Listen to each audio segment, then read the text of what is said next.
Nous allons essayer de faire ce que les Français attendent de nous, c'est être dans l'action et dans l'action positive. Et il y a de quoi dire autour de ce budget. Les crédits de la mission écologie, développement et mobilité durable du projet de loi de finances de 2015 peuvent être perçus comme positifs, Madame la Ministre, surtout au regard du contexte budgétaire actuel, ce que certains oublient de dire sur les bancs de droite. Nous pouvons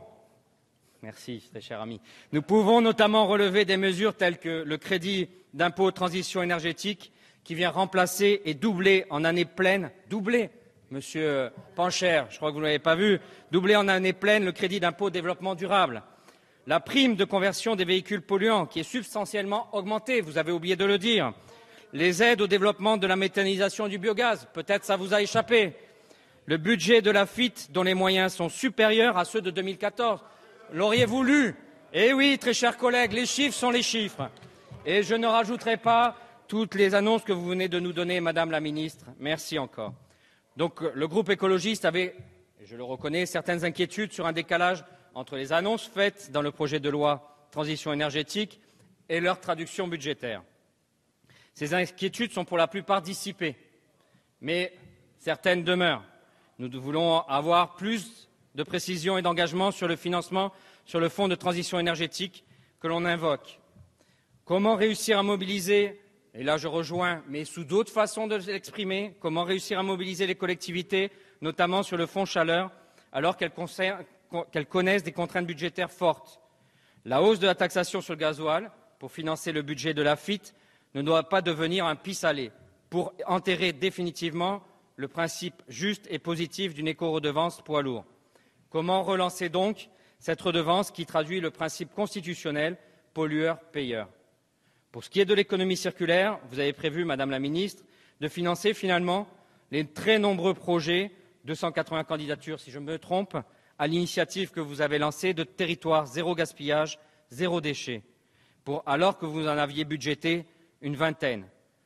Comment pensez-vous pouvoir financer et accompagner tous ces territoires qui ont décidé, dans une dynamique positive et de volontariste, des mutations qui sont indispensables?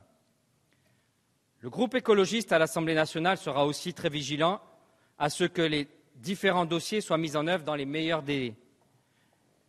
Les 34 plans de la nouvelle France industrielle, par exemple, la loi Allure, le projet de loi biodiversité, celui sur la transition énergétique et la croissance verte, les actions du ministère de l'Agriculture, de votre ministère, il est indéniable que nous avons enclenché une dynamique extrêmement positive. Mais cette dynamique, il nous faut continuer à l'encourager. Et c'est la raison pour laquelle le groupe écologiste votera en faveur des crédits de la mission écologie, développement et mobilité durable, sur cette idée d'un vote d'engagement et de volontarisme. Toutefois, permettez-moi de vous mettre en garde sur ceux qui pourraient être tentés de croire, à tort, qu'avec la seule loi transition énergétique, notre pays aurait fait l'essentiel du travail.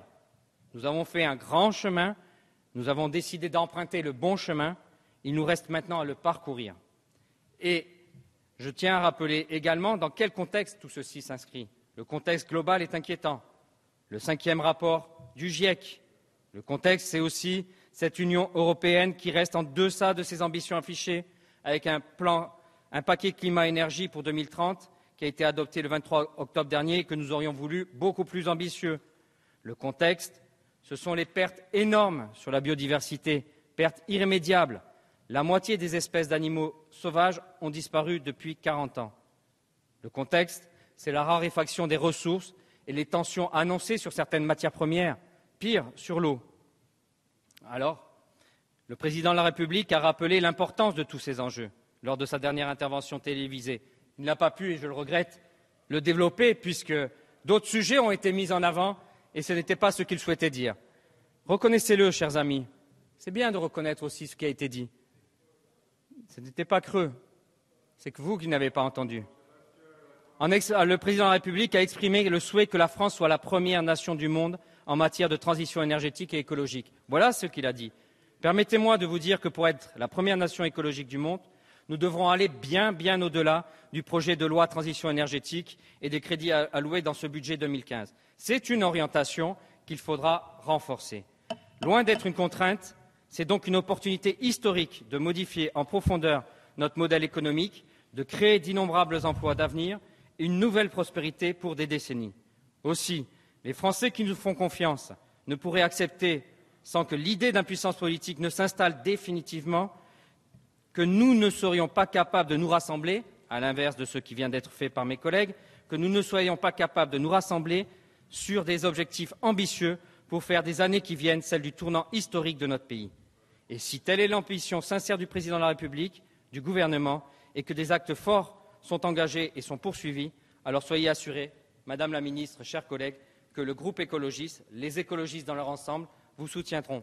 Merci.